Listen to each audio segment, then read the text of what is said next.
All righty. Oh, Oh, Michael, who's that? this is Balti. Say hello, world. I thought Balti had to leave. She does. This is her last evening, though we're not saying anything about it in front of her. This is, Oh, yeah, so you've been cat sitting this whole time. that's right. Well, for about what, 2 weeks now, I think. Yeah. So Well, she's pretty scary looking. I'm sort of afraid of cats. Look at her eyes. She knows another one when she sees one. she's like, I don't know. We have caught her a couple of times watching TV.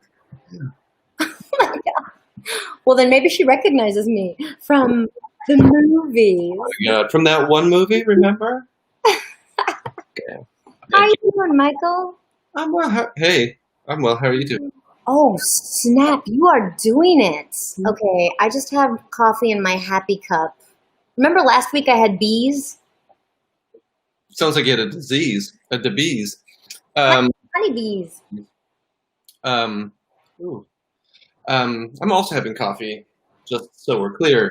It's a bit of a concoction that I made up myself. From this, there was a student who gave me a series of these little special mezcals. Yeah. Brucho, I think is what it says. Wow. So this one is, as you can see, it's special edition. It's avocado con café. So it's a Wait, cafe. wait, wait, let me read that again and let me try to pronounce that better. We might have to have our special guest Giselle come in and help us faster. Avocados, Avocado con ganchos granos, de gran café. coffee beans, I think. Okay, when Giselle gets here, she'll tell us all about that. Maybe. Yeah. Yeah, and I actually, so I made it not only because I love mezcal, but it's in honor of our guest today, which is whom again? Giselle Anguizola. And like maybe we should just bring her on. I know that normally we kind of wait and talk. Wait? I haven't seen you in a week. I need to talk to you. Okay. Okay, sorry. I'm just so excited. I'm really excited. Yeah, what Giselle is a dear friend who, man, we all go way back. I mean, I know it doesn't feel like that long when you think about your whole career of dance, but actually, it's a very, very long time. It's maybe longer than many people have been dancing, and I don't know. Giselle is just like a phenomenal improviser, original mover, and hugely inspiring. I know to me because, and I'm sure we'll talk about this more, but I don't think she just doesn't seem to worry about looking the way anybody else thinks she needs to look, and that is so incredibly empowering, inspiring, and beautiful to You me. have a lot in common. Oh yeah, thanks. So here's your comment on what she looks like, everyone. I'm also wearing this blouse in honor of Giselle. Do you Um, know anything about that blouse? Because I was watching I've been watching some cooking shows lately, some Chef's Table, and they did a whole. Oh, we've been watching another one. Hold on, please, car. A we're whole gonna find you. in like Central and South American cooking show on Netflix, and there was this one lady that they focus on from she's Mayan, but she lives in Oaxaca, and she makes all of her own clothing. My producer's looking at me like I'm crazy. I thought she was in Oaxaca. It doesn't matter. The point is, she's Mayan, and she's trying to preserve that culture. And she has a beautiful dress that she's made herself. And the flowers, the stitching reminds me of what you're wearing. Oh, well, thank you. This is from the north of Mexico, probably from Reynosa, which is a border town, kind of near like Progreso. It's in the very south tip of where Texas meets Mexico, and my family is all from that whole line of basically starting in Austin and then working their way down to the tip. And oftentimes we would go across the border to eat, lunch and to go shopping. And my mom and dad got me this shirt not too long ago. Well, a couple of years ago because it's already dirty. But yeah, I always get really excited when they bring me back stuff from Mexico, Yeah, and yeah, I think also I understand what you mean by seeing the cooking show and seeing anyone anyone who explores and embraces and celebrates their family, their culture, and their heritage is a really it's a beautiful thing and so important right now for all cultures and for everyone. for sure. Um, yeah, That's awesome. thanks, Well, thanks. how have you been this week? How are things going? They're going pretty well. So you and I, of course, we've been promoting our workshop, which is coming up not this weekend, but next weekend. Solo Jazz Workshop, Saturday, September 19th. You should join up. I Join will. up. I Yeah, will. you should join up. I'm gonna. Mm. Oh, that's the thing. And so that's exciting. And what else have I been doing? I've been editing my Shim Sham variation video. So a while back, actually on one of these Wednesday live streams, you and I did a Shim Sham variations segment, I which remember. it was a lot of fun. And so I'm now kind of what we've done is what you and I were doing is like recording ourselves and editing them so that the material is now up and available for members on our site. Nice.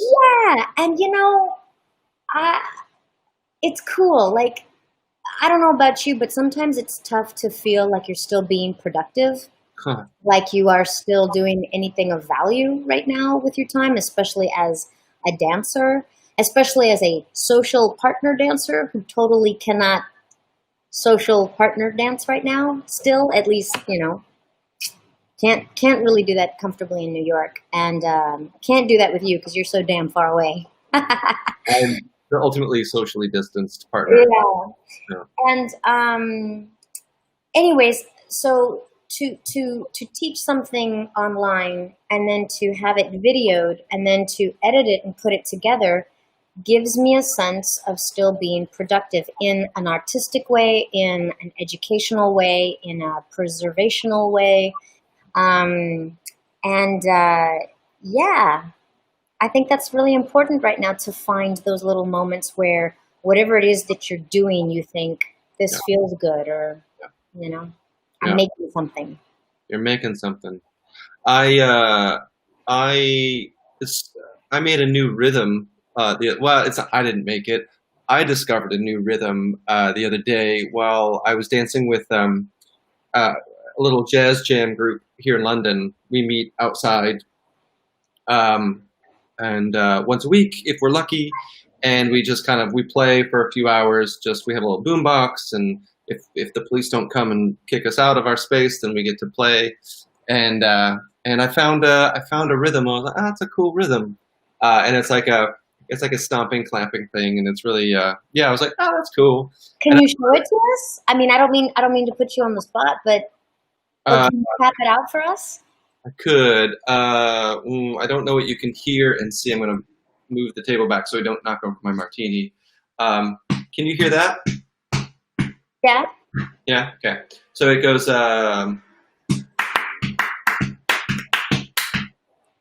Oh my God! Wait, do that on repeat. That's awesome.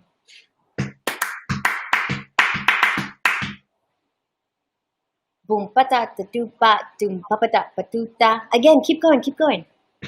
People are going to steal it. Then no, it's fine. It's not mine. It's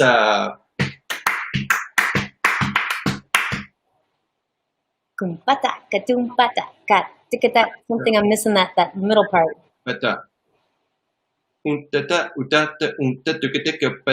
what it is. Michael, that's so cool. Hey, can you include that into what we teach on Saturday, September 19th? Maybe I doubt it, but I'll try. I'll try. Sure. If people sign up, if we get more than 4 people that sign up for the workshop, then I'm kidding.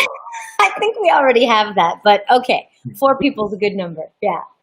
Anyway, so it was fun because I found it and I was like, what is this thing? And I kept like working it out, and then someone else was like, that's cool. What is that? And they like everyone, that moment where people are like, you're playing. I want to play with you. That felt really like, okay, like that was cool, validating. So how did you come up with it? Was it inspired by others? Did it just come to you? Did you work Mucking on it about, for a while? mucking about. Yeah, no, just like we were all just like we had a song on, and we were all kind of. I don't know if we were trading stuff, but it was just we were all kind of doing our own thing, just warming up. And I found something, and I just kind of dug in and tried to figure it out, and showed Marie. Marie was like, "Oh, that's kind of cool." Yeah. So, and then more people. Yeah, I love that. it's fun. Wow, I really, really love that. Thanks. I don't know how we incorporate it into a step other than just a step clap. I felt like I was a part of the cast of West Side Story in a sense, doing it, but it's still fun. That sounds great. I would love to be part of the cast of West Side Story. Right. But which production?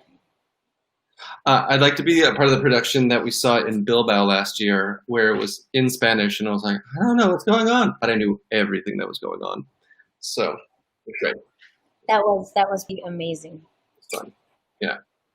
But yeah, other than that, yeah, the workshop's coming up. That's going to be fun. I don't know if I think I told you last week, I've been digitizing all of these old DVDs. I'm like a third of the way through. It takes so long to do this. And these Wow. rocket swing ones, something about the way that Marcus embedded, like whatever he embedded in the DVD, this program was like, dude, it's going to take me a minute. And by a minute, I mean it's taking a whole day for one disc. So you're talking about back in the day, for the kids who are watching on the YouTube, Facebook channels right now, for the kids who don't know, there used to be these things called DVDs. Oh my God, there you go. And the Lindy Hop community was like super into DVDs because that was oh my God. Because it usually had class recaps, class performances, and it was basically the festival's way of celebrating that particular year. And so sometimes teachers, we would get a free copy, just, like, well, we did it. And so, yeah, you've got all of these. God, that's a beautiful drink, Michael. Well done. Anyways, so you've got all of these like DVDs of past material, classes, and content, performances. Yep. And even before DVDs, I know you've also got a whole bunch of VHS cassettes, like from Harangue, because Harangue, of course, was also doing video recaps. I mean, this is going back, y'all. This is going back to the oh my God! I just grabbed the fastest stack I could. Yeah, not that they need promotion, but I don't care. Like I used to have like the Marks and Bearable World of Swing when I was like, I want to learn how to do collegiate shag. Didn't last long. Plus, once you get over 30, who wants to be moving like that? Am I right, Stephen and Shanley? And it's fine. No one's watching. I love you guys.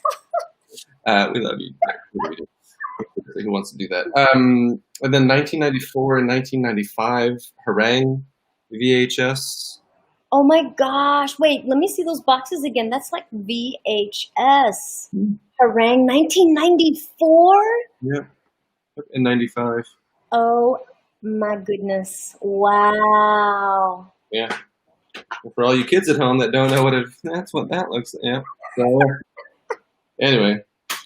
Who knew we were doing such historical references today? But anyway, so okay, so let me ask you, aside from the cleaning up / organizing and digitizing of VHS and DVDs, yeah. From an artistic perspective, from an educator's perspective, from just a dancer's perspective, what are some interesting things that you have experienced or seen? Oh, that's a great question. I have not even had a chance to I don't have time to watch it all, and I can't watch it while I'm doing it because I'm doing other things.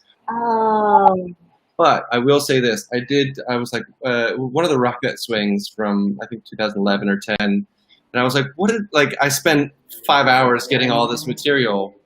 What do I even have?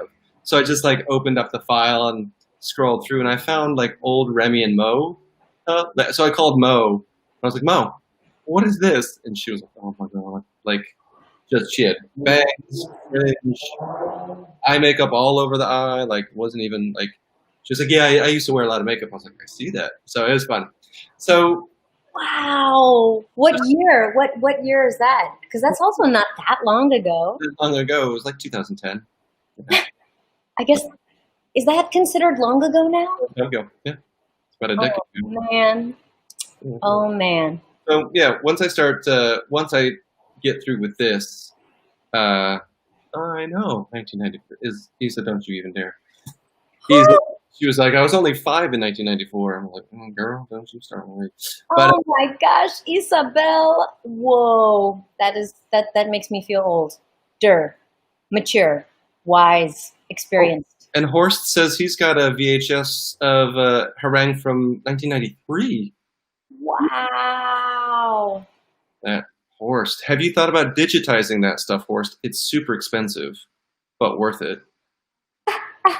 Well, thank you for doing that, Michael, because I think the plan is also to have some of this footage available on our website, because we definitely are always trying to collect and hold on to past things. And you know what's really, I think, fun?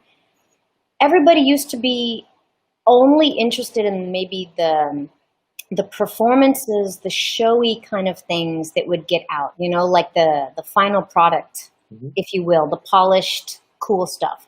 But what I have noticed going through some of my old videos is that the class recaps, or the kind of the super casual moments that were not meant for a show, are what I am finding more interesting now, because that's where you see more character, you see more interaction between two people, you see the comedy, you know, you see kind of these natural living moments that are not under the guise of performance or competition.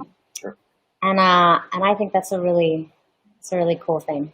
I did see a little bit of one of our Beantown class recaps, and it's good. I mean, it's horrifying, but it's great. Wait, what makes it horrifying? Yeah. You'll see. It's our haircuts. It's what we're wearing. It's all of it. I don't know about you, but I'm usually quite proud and entertained by my past haircuts and outfits. Well, including right now. All right.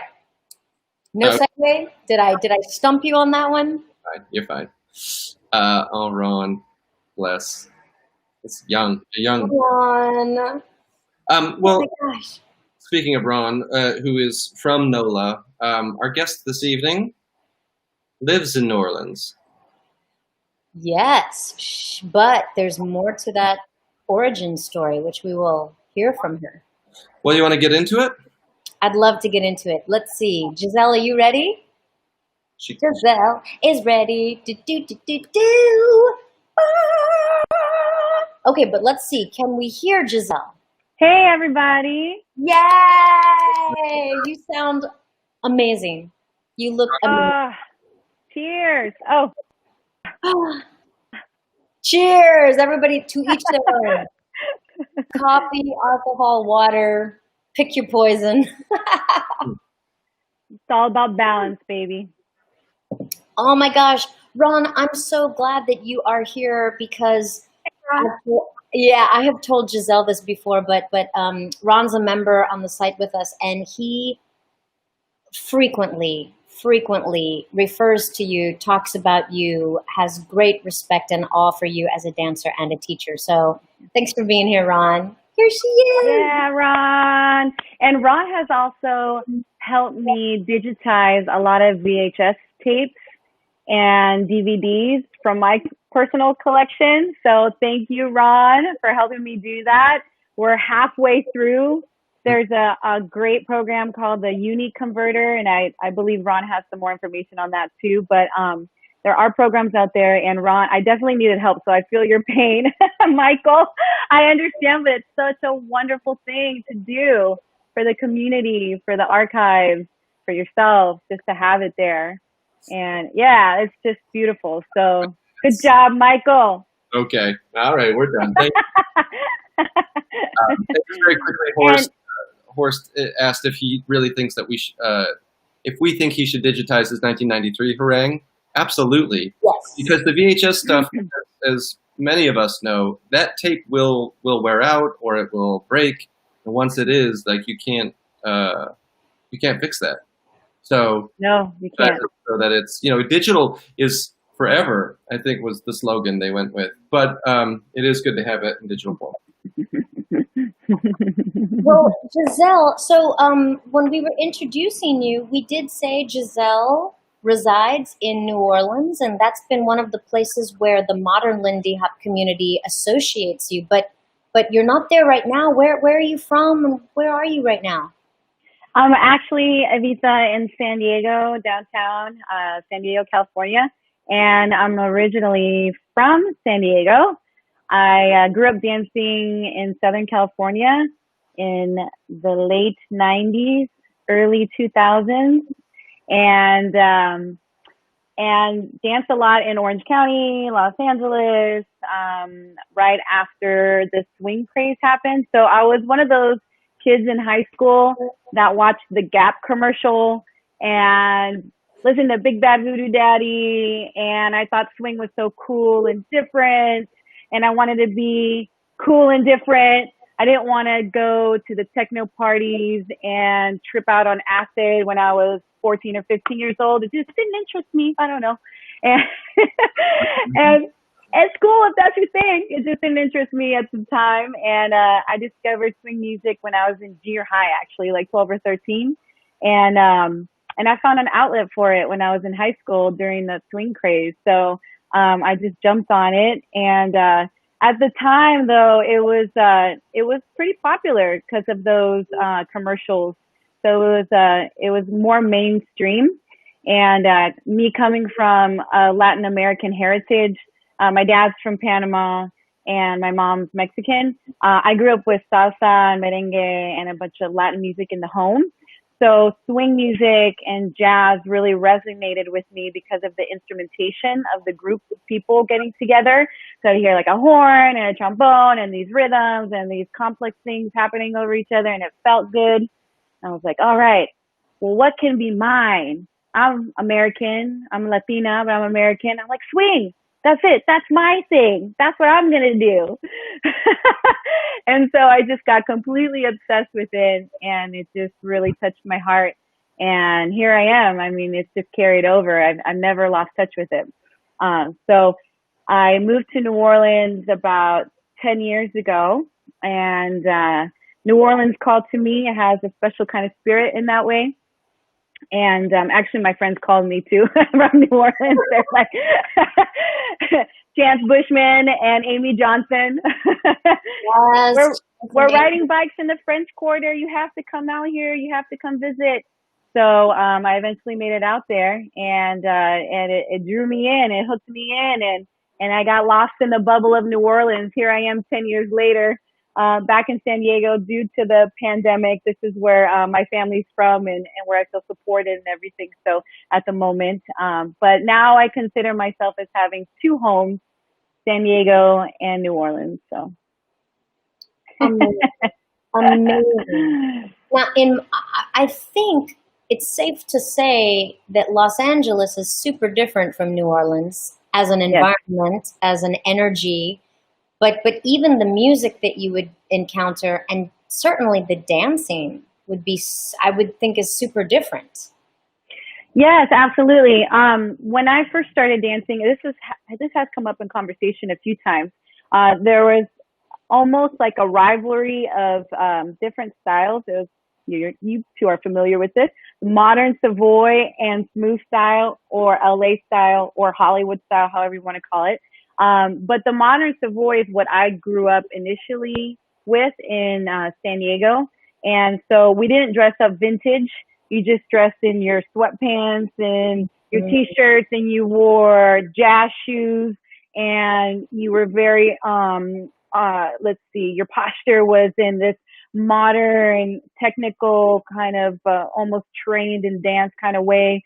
And you sat differently on your hips. You just kind of, you were still over, on the balls of your feet, and you still had balance, but it's just a different style. It makes a little bit of hip hop in there too, which is always fun. So I started with that. I started with the modern Savoy, and then when Camp Hollywood happened in 1999, the very first one, all of a sudden we were getting all this information from LA. It's like, that's how San Diego works. It always finds out what's going on in LA, and then it brings it down to San Diego, and then we find out, okay, this is the new coffee, this is the new ice cream, this is a new vegan thing or whatever. So this is the new style of swing dance, was a smooth style, and everyone would dress vintage, and so that was the craze. And I took some workshops from Peter Loggins and Lisa Ferguson. They came down from LA and they taught us the smooth style. And before that, I had learned and I took workshops with Joe Cisse, Joe Cisse from New York, who worked with Frankie Manning. And I took a workshop with her and Katrine, who was part of the Rhythm Hop Shop. And that was my first Lindy Hop workshop, was with those two. Yeah, Josie and Katrine. So that was pretty fun. I love your reaction, Evita. Thank you. I feel the same way. It was like so cool to see them. It is so cool. I mean, there are so many people maybe watching right now who don't know who those people are, and it's just, I mean, and, sorry, I could go on. No, it's great. Also, Bernard from Long Beach. He taught Peter Loggins, and I took my second workshop with him, and it was So these were the people that influenced my dancing at the time. Lisa Conway, her name is not as known, but she is in New York now. But she pretty much set the foundation in San Diego and provided these avenues for people like me, where I was in junior high and high school, just a kid trying to find a different outlet that was healthy, that was something that you could enjoy and be part of a community and be in another era and dress up and play make-believe and use your imagination, so and be into the arts, which is so important. You could do sports and you can be into other things as well, but at that time it's like, okay, let me get into the arts right now. Let me find this expression of dance that makes me feel so good. And swing music is that type of expression and freedom. But anyway, so a lot of great names out there. In particular, though, what influenced me was driving up to Orange County. My dad lives in Orange County. My mom lived in San Diego. She lives here in San Diego. And Orange County was the scene that was bumping at the time, like LA too, but Orange County started going and really taking off. Shaysha Marvin, he was one of the pioneers for me as well. I saw him in a picture in the newspaper at Disneyland. So I was like, what is he doing? That's the Lindy Hop that I've heard about. So because of Shaysha Marvin, I'm doing Lindy Hop. I always tell him that. He laughs at me. But he's the owner of Atomic Ballroom, for those of you that might not know. But he is the forefront of the scene in Orange County. And so we used to all hang out at the wonderful Club Memories. Memories. That was the name of the club, Memories. Yep, and that was the name of the club, Memories. And this is where you would feel that sense of the Savoy Ballroom, where like that Cat's Corner feeling happened, where you have jams at 1 a.m, people experimenting with new moves, people laughing, trading off partners, trying new moves with each other, messing up, not being perfect, being perfect, showing off their new steps, all of that combined. And it was really just a party and a way to get together and hang out. It was more of a hangout. It really was more of a hangout. And it had a beautiful floor, and they were open at least 4 or 5 nights of the week. And you could go Lindy hopping there Monday, Tuesday, Wednesday, Thursday, Saturday, maybe Sunday you couldn't. I can't remember exactly the schedule, but Club Memories, that was huge. And a lot of folks from Los Angeles would go, and we would all meet there. Where was Memories? That was in Orange County? In Whittier. Whittier. Yeah. Okay. And before that, it was I can't remember exactly. Well, this is also the days when there was like 2 different ones. Mm-hmm. Yeah. So Fullerton area. Well, that's right. Michael and I lived in Los Angeles for a little while. That's where we met, actually. This is around 2003. And that was a long time ago, too. And 2003, okay. Yeah, I was there 2002, 2003. But we were way up in like the valley north of the Hollywood Hills, and so we were hanging out at Lindy Groove, which was in Pasadena, and then also Oh yeah. I can't remember all the, Cool. I can't remember all the names of like the places. Oh, the Derby, The holy Derby, yeah. oh, Derby in The Los Feliz. Derby.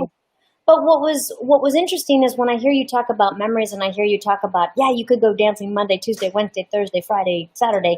This was the era in, I guess, the early 2000s, late 90s um, that was like the big pop culture thing. And so they had movies and they had like, pop bands that were really embracing and enjoying swing.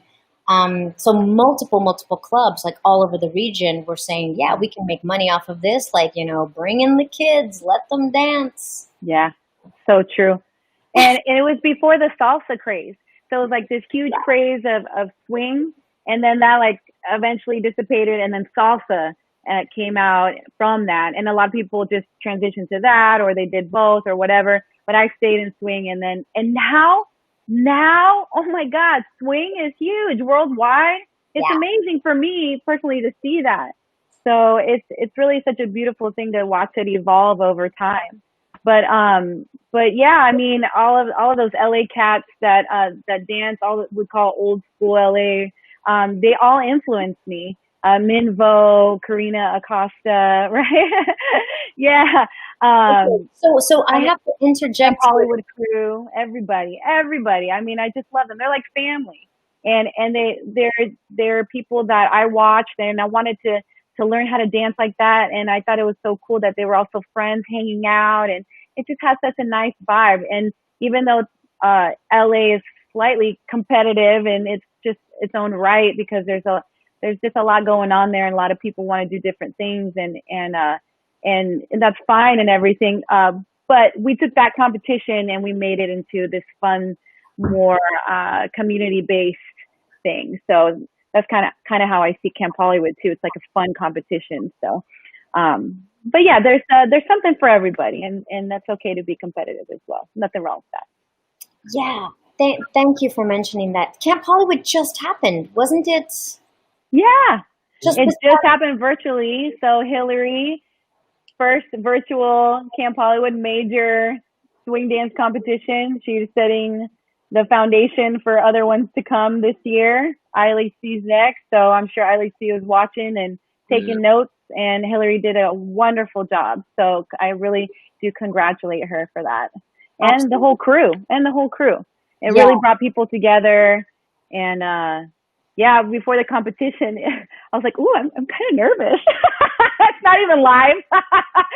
So, I'm like, "Oh my!" I entered a division. I'm like kind of nervous. I'm in my house, like in my PJs, yeah, but so it still tell us created a about this. vibe of like getting together and everyone there watching together. It But was but cute. but tell us about this, because since it's one of the first competitions that happens only Virtually. online, Yeah. you entered. But then how?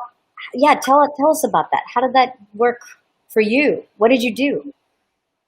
Yeah, so I entered two divisions. Interestingly enough, one of the divisions, classic division, I entered that with a partner, Leo DePoy. Uh, he was living in New Orleans. He ended up here in San Diego. So a few of us, a handful of us, have ended up here in San Diego from New Orleans. So that's kind of interesting. So it was really fun to dance with him. He's one of my new dance partners right now. So he's here in San Diego. We worked together. We put a little classic thing together. That was fun. We went to a dance floor over close in a restaurant close to the beach in Pacific Beach. And of course, it's closed. It's just a friend's restaurant. So we had this beautiful floor. So it was nice to have access there. So we did one competition there where I know it's so nice to dance on. When we stepped on that floor, it was butter. We were like, oh my God, I forgot what this felt like to step on a floor, Space. on a real Yeah. dance floor and slide. Yeah, space, man. I always joke about it with the folks here in New York. It's like space is truly the final frontier, the final Yes. obstacle for dancing. I It's the final, know. That's so funny. space. Final frontier is so true. So we did open classic, and And it's kind of cool because Leo is one of the newer dancers. So for me, it was nice to bring in one of the newer dancers so everyone could get to know him. He's only 20, and I've been doing this 20 years, and it was his first dance competition, and so I'm honored. Sorry, Leo, I'm only giving you a shout out. I'm honored to have been able to dance with him in that, and for me, it's all about like keeping the new generations of dancers going and to remind them what the dance is all about. So I'm glad that he chose me as well. So that happened. Also, I entered the first ever solo showcase division at Camp Hollywood. Hillary and I spoke, and I said, hey, I'd like to do a solo dance. Is there a division for that? She said, you know what? A lot of folks have been asking me about this, and might as well start a new division. Let's do solo showcase. So she did solo showcase, and just a handful of people entered. And it's just you by yourself doing whatever you want, your routine to whatever song you choose. So I used it as a creative outlet to express an idea I had just about a week before. I was sipping some espresso because I'm definitely addicted to espresso. Have my little shot every morning. Carry a little cup with me on the side.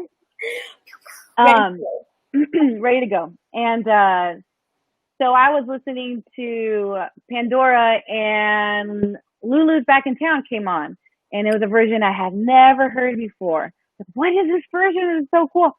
It's Thelonious Monk's version from 1964 of Lulu's Back in Town. I'm always listening to Fats Waller, which is so awesome, and other versions. But it's just it was so different and interesting and complex that it caught my attention right away. Like Thelonious Monk, he was one of those pioneers of jazz in that way. He was a piano player in the 1960s and earlier than that in the bebop era. But he was definitely in the forefront of creating in a way that was outside of the box completely, that not everyone would accept or understand, but it didn't matter to him because he felt good about what he was doing because he was truly being artistic. He was just being himself, an artist. Yes, that's right. Thelonious Monk, Lulu's Back in Town. So the song in 1964, of course, was 8 minutes long, or it's 9 minutes. I can't remember.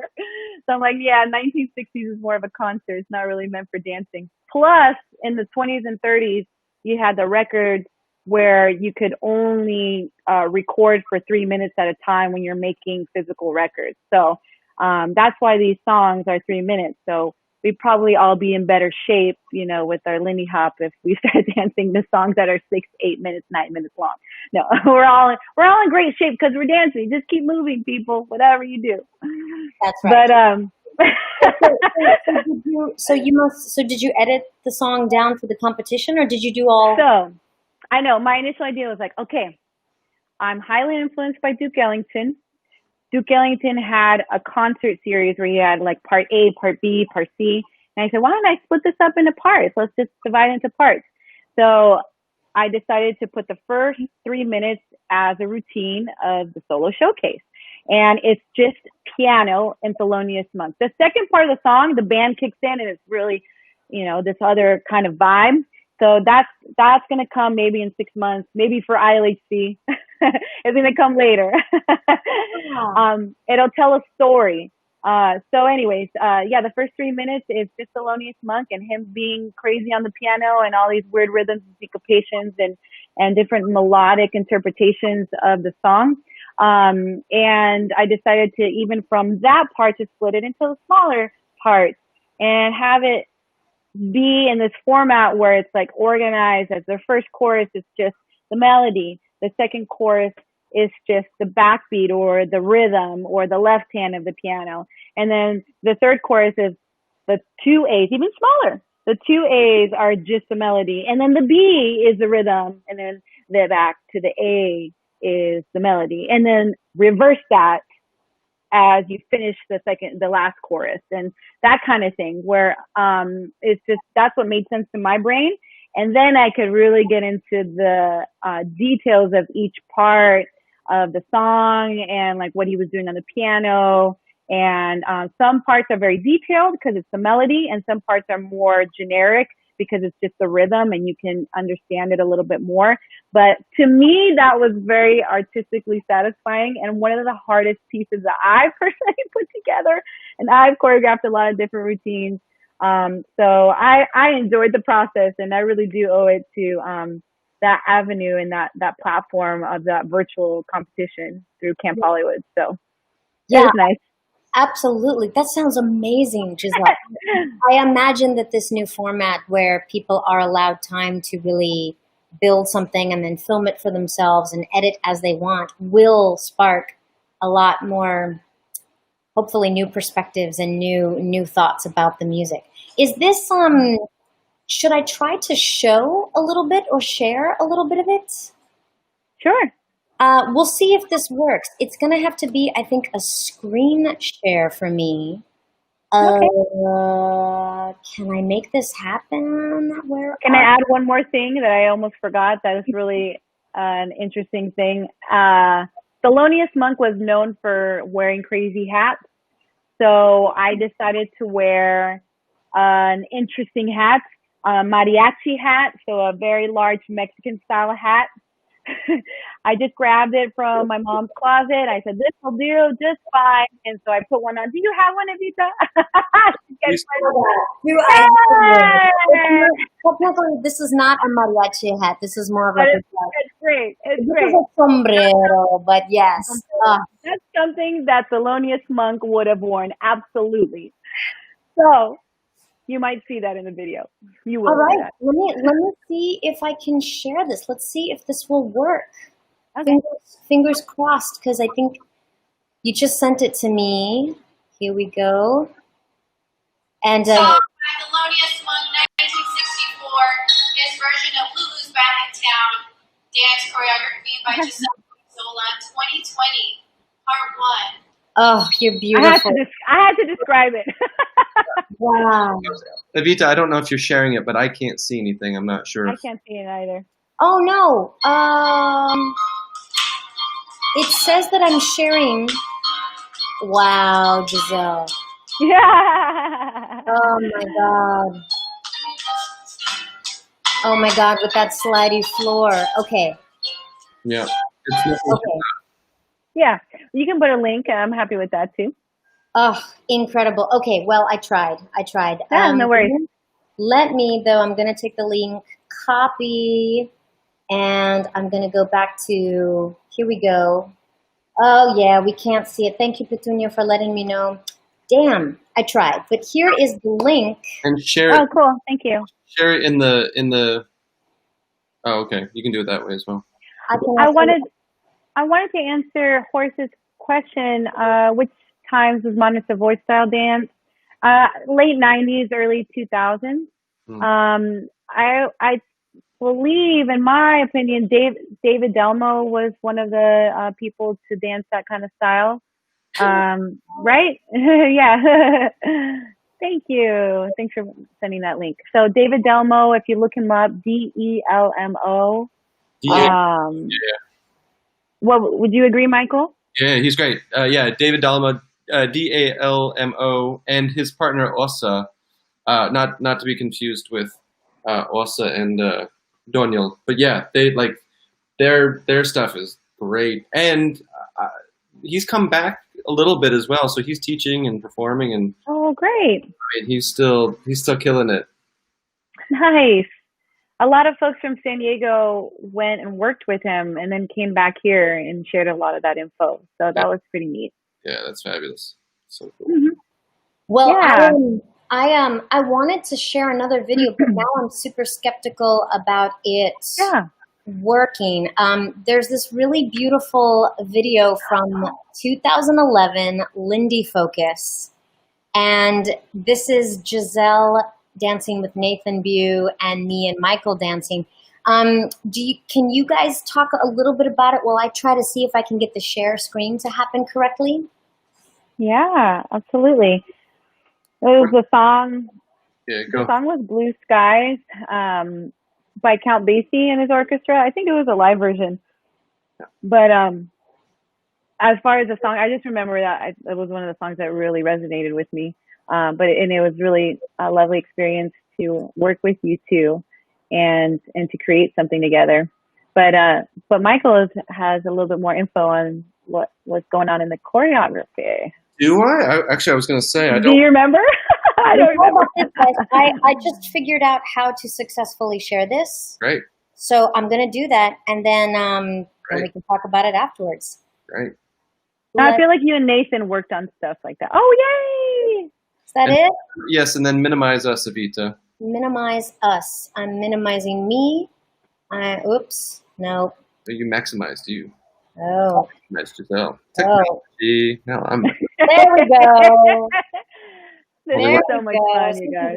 Okay, and then I gotta press play somehow, right? You think, Pint? Yes, you do. Let's see if I can press play. This is very exciting. Oh, fingers crossed. It's Michael and Evita. Nathan and Giselle.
Oh, yeah.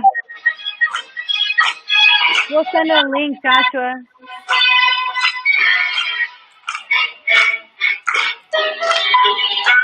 Hey, Evita? Yeah. Yeah. Yeah. We'll send a link, Joshua. Okay.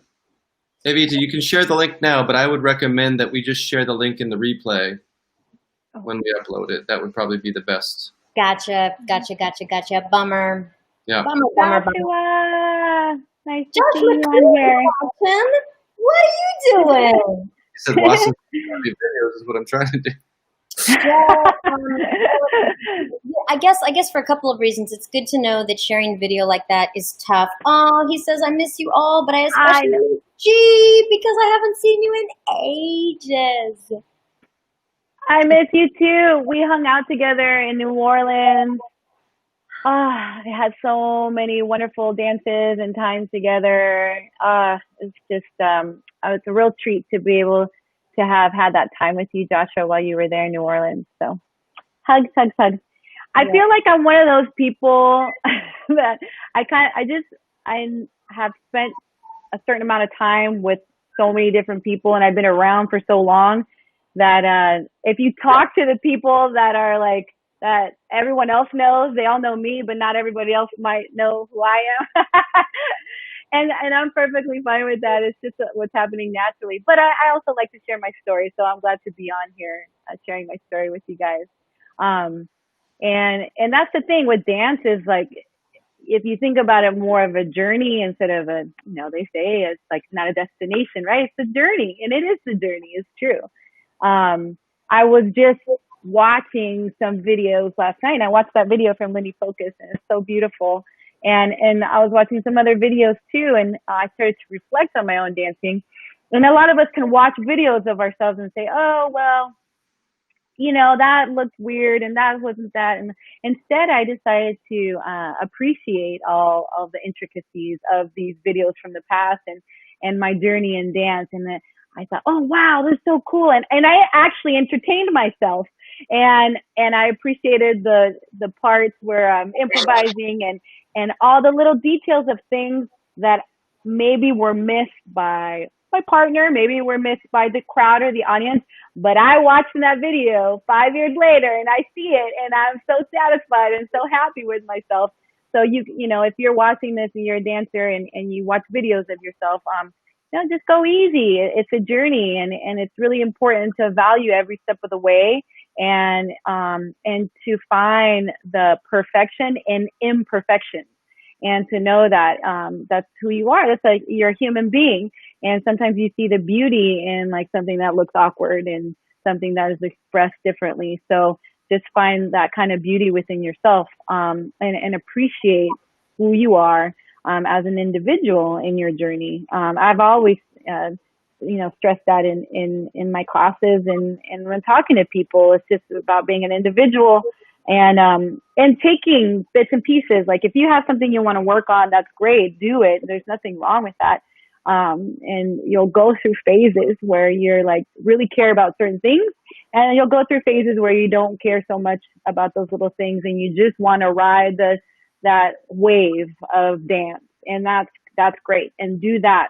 I would say that it is a journey, and you're gonna see people along the way that influence you and that you want to take from, and you're gonna add to it. But I just caution you, if you just regurgitate everything, you're not doing the work. And the work doesn't have to be work and like, I'm doing the work. It can be work in the sense that you're thinking for yourself and that you're adding to the art form because you're important to the art form. Every single person that dances, you don't have to win this competition. You don't have to be the most famous person. You're still important. And I always want people to know that you're always important no matter what. It's your journey. And as teachers, as people in the community, we're there to support you through that. So, some people want to be an important person and you have that goal and that's okay. And you go through that journey and that's beautiful too. And that's respectful. But there are a lot of other people that maybe don't fit into that top tier of 5-10 dancers worldwide and you don't look that way. And maybe your body isn't shaped that way. Maybe your philosophy is slightly different. And I encourage you that you know that you have value, you have a place, and we're all in it together. So there's so much more I could say about that, but that's really what I want to say. That's where were you the other day when I was watching the video? Because I was like, what the hell? Like I said, you go through phases. Yeah. Some days it's okay. There's nothing wrong with being critical of yourself. That's how you learn and grow and mature and build upon it. But if you have that tendency, then go in the opposite direction. If you have the other tendency, then do the opposite thing, right? So it just depends where you're at. Whatever you do that. Do the other thing. Yeah, do the other thing to balance.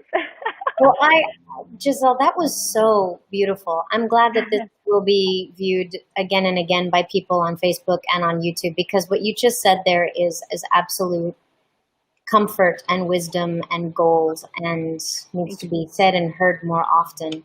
And this particular performance, I remember it being a big deal for me because I loved working with this collection of people. The four of us was really exciting. You in particular, Giselle, really, you inspired me, like I said earlier in the introduction, because I really saw in you this individual character and strength and this constant curiosity of what am I doing right now and what's going on and how do I really think about this? Like, you weren't trying to copy anybody. You were really working internally.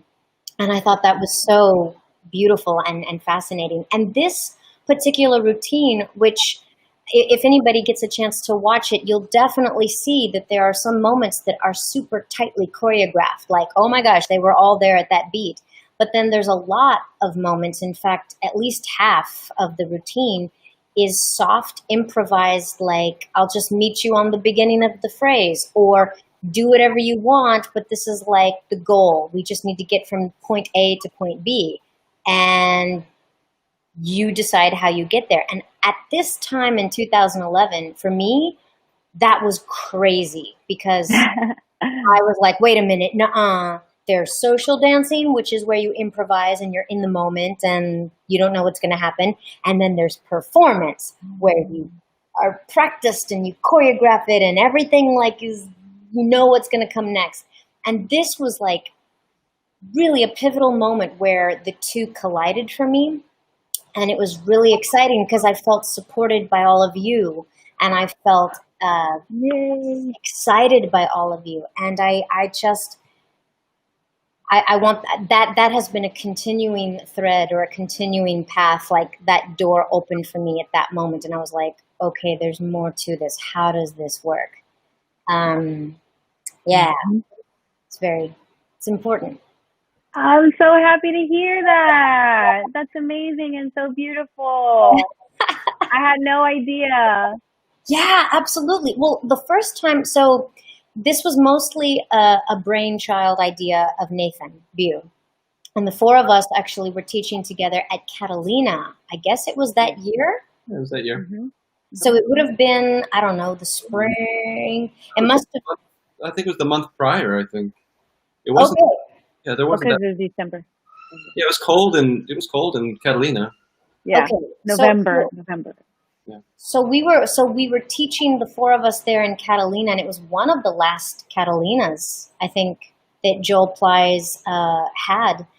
And anyways, we decided at the last minute to put this together. And part of the desire to improvise so much of the material was it was such a short amount of time to put the performance together. And so, yeah, and then because we were all at Lindy Focus, we're like, well, let's do it. Let's do it.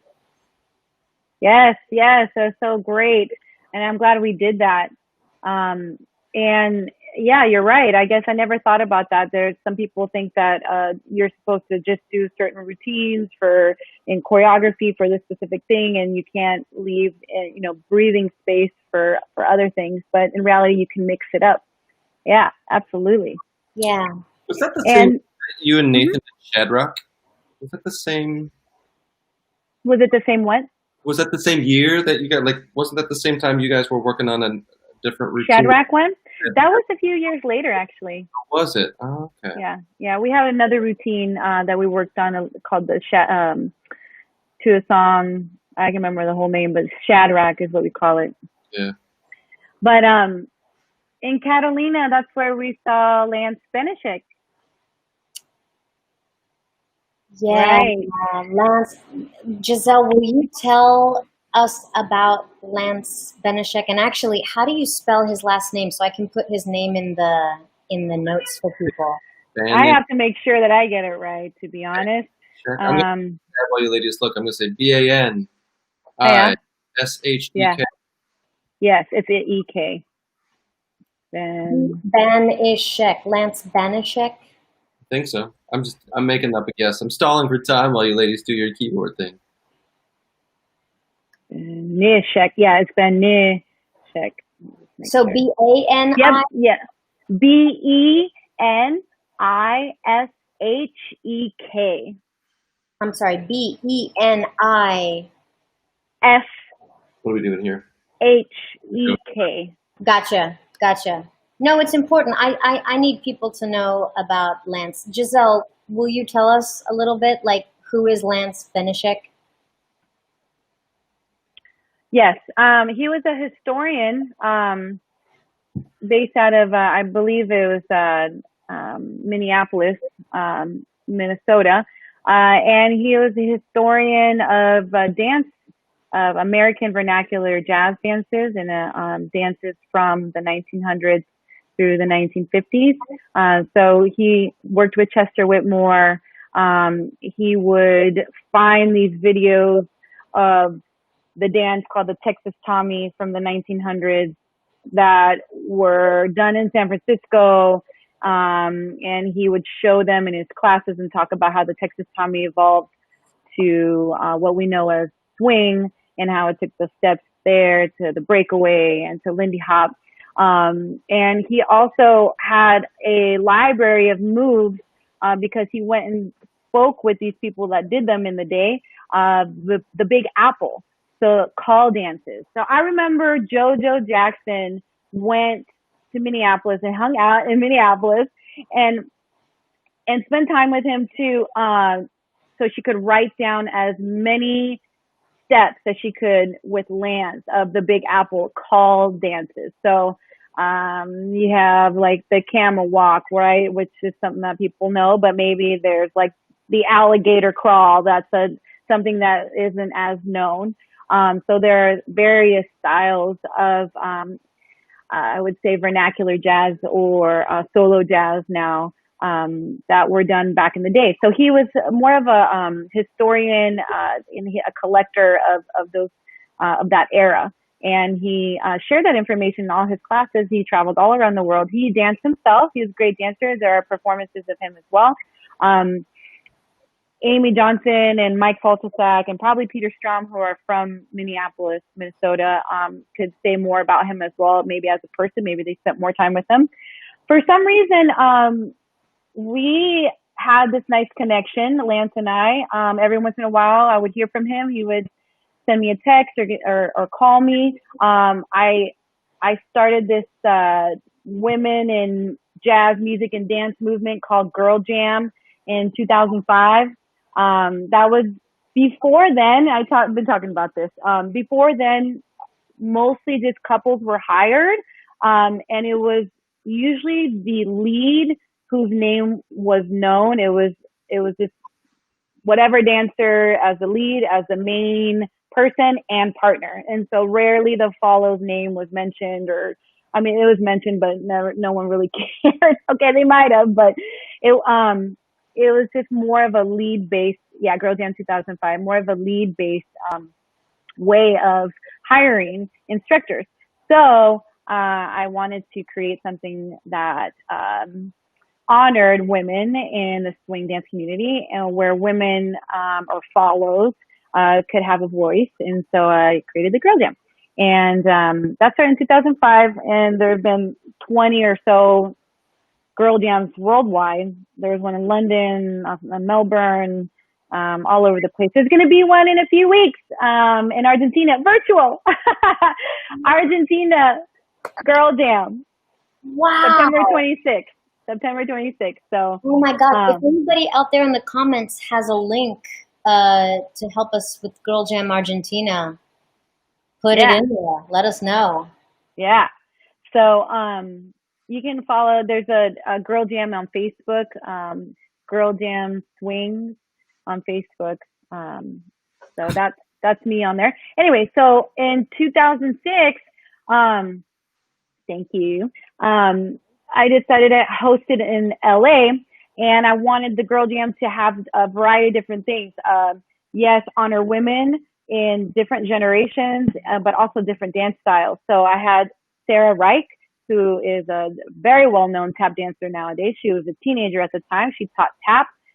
Peppa taught hip-hop, because I believe hip-hop and tap and all those kinds of rhythmic dances are all related to Lindy Hop.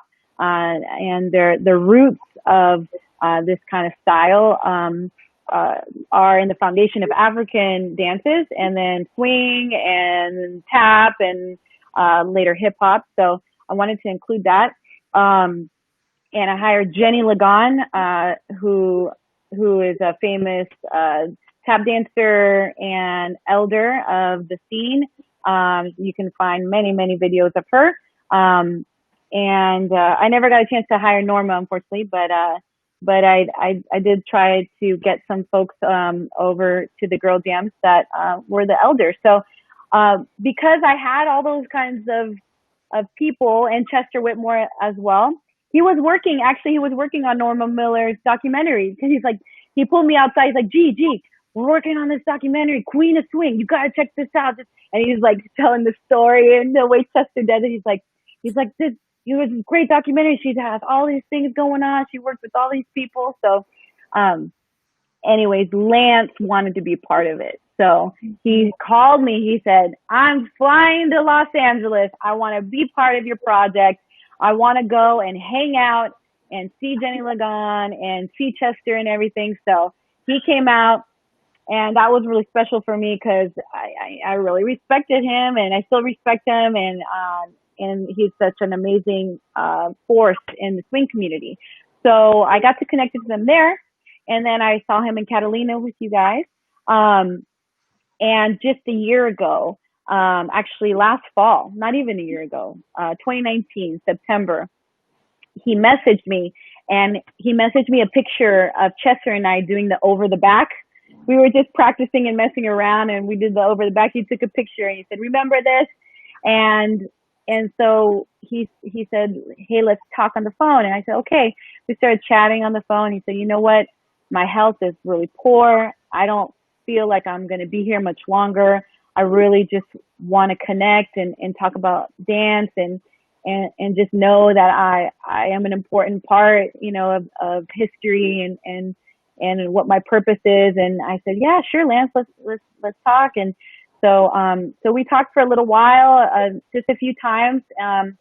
The idea was for me to document a lot of his knowledge and write it down. Unfortunately, he passed before we got to finish all of it. I just remember him talking about the Big Apple, talking about people that he interviewed, talking about Norma and I think some of Norma's siblings. He also spoke to me about just dancing with me and saying, "Hey, you know, I remember us dancing together and that was really special. And I just felt like we had this groove." And it didn't matter that it felt personal because it was talking about me, and I was very honored. But it was more that he was reminiscing his dances with other people and other follows.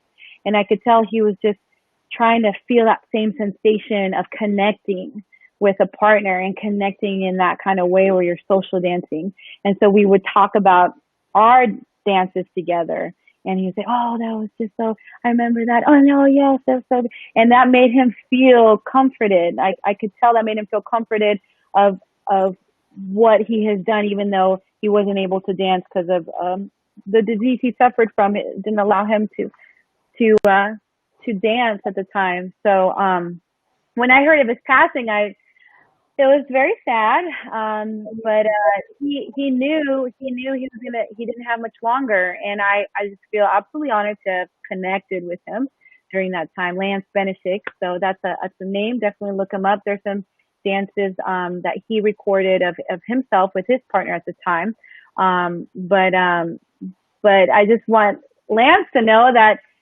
he didn't have to worry about losing that information, because all of that information that he has given over his lifetime is out there, and it's been spreading this way and spreading that way, and people in Catalina over here, and the people elsewhere in LA over here, and with me and with others. So you know, and that's what happens in your lifespan. You give out to society, you give out to people, and you think you might not have an effect or people don't remember, but they do. And maybe it's not in this larger sense, maybe it is, but you know, it's about the people you touch along the way that really matters. And you guys are excellent examples of that, because you both touch so many people along the way. And I think that is so important right now, because we're in a pandemic, and what we do as artists is the most valuable thing. And in the Renaissance era, we would have been the top of the hierarchy of society,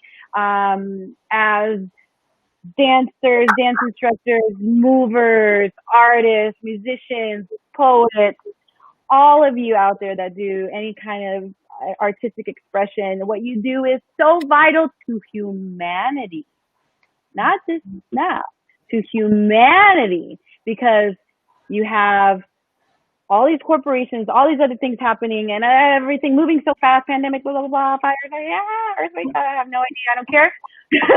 Where's my live stream? All these things moving so fast, but what is going to keep us together as the core essence of what we are as human beings? The art. And it's so beautiful. And we are doctors of the art, doctors of dance, doctors of music, doctors of whatever you want. Because if you touch someone's soul, if you touch someone's heart, you're healing them. You're using those methods to heal. And modern medicine, I've been reading up on the history of naturopathic medicine recently. Modern medicine just started maybe 200 years ago. But think about all the centuries before that, all the time lapse of the humanity before that, all of it, so long. And music, dance, poetry, everything that has to do with the arts has always kept us, history has always kept us going. So we have to keep going. And as humans, we need to realize that value, and as artists, we need to realize that value. And you can connect with people online. You can connect with your own artistic expression, dancing in your house, singing at home, anything that calls to you. If you're tapping into what's in here, you're tapping into what's out there, and then you're tapping into everybody else. So that's really how I see it. And you're all doing the work internally in that way. So if anything, that you're right, this pandemic leads us to work inwards a little bit more, but and then share it again. So and then it just becomes a cycle. This cycle. Well, that is the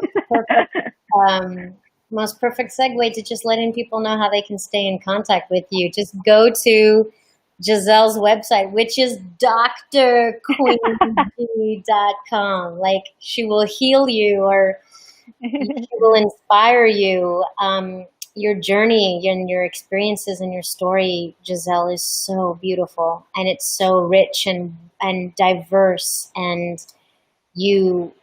wow, I don't know what to say. I'm very emotional right now. Yeah. I'm so happy. Thank you. Thank you for offering some words of encouragement as well. I know people are definitely struggling to figure out how to make sense of themselves and the world around them right now. It's really hard. So it's nice to have some centering words from you, just absolutely to remind us what is and may not be important. Yeah. And also, if you guys want to hear Giselle talk, preach, dance some more, which I know you all do, she's also teaching this Friday, the Friday Night Dance Hall, which I believe you've all, and I don't remember what they're called, something swing dance, but that's happening this Friday, September 11th at 8:30. Giselle will be teaching, and you can check that out if you Google or if you put into Facebook Friday Night Dance Hall. But another opportunity to spend some time with this amazing woman, Giselle Anguizola. Thank you so much. Thank you. Incredible words of wisdom. I just want to say thank you to you, Evita, and to you, Michael, for having me on here, and also for leading the way in the online connections here with the rest of the world and swing dance. You guys have been doing this platform for many years now already. So how did you know? It's almost like you knew. We know nothing. But oh my gosh, what you're doing for everybody, because you already set this up before, and you realized that this would be important, to switch to online for several reasons. But now people are really benefiting from it even more so. So I definitely congratulate you two for doing that. And now it's like you're connecting instructors who are used to traveling around the world and every other weekend somewhere. You're giving them a sense of purpose as well. So I think that's really special. Mm-hmm. Thank you, Giselle. Thanks for being on. All right. Well, incredible. Be well. I'll be in touch with you very soon for more stuff that we're going to be working on. And love you. Thank you so much for being with us. Love you guys too. Have a beautiful day, everybody. Thank you. Bye. Bye. Oh my gosh. See? Oh my gosh. I'm speechless right now. Like my soul and my heart just needs to drink in what she said. Well, then I feel like we should not part ways because of anything negative, but if you need some time, take some time. Maybe we all do. It'd be nice to get off the screen for a bit. I know a lot of us have been screen weary as well. So that was great. That was amazing. I needed to hear that today. Yeah. I needed to hear that. And I hope everybody watching enjoyed and benefited from it as well. Yeah. Thanks everybody for hanging out with us today. And if you missed this or you want to watch the whole thing, you can always go back and see it on our YouTube channel and also on our Facebooks. On the all Facebook. the books. And we'll share those links as well to the. I know you shared them in the chats, but it would be nice if on that YouTube replay we'll just reshare the links so we can watch her performance from Camp Hollywood this year, as well as the Lindy Focus video. Yeah. All right. Thanks for being with us, everyone. Have a great rest of your day, evening, morning, wherever you are in the world. Good evening and good night. Avita, I'll talk to you soon. Alrighty. Bye.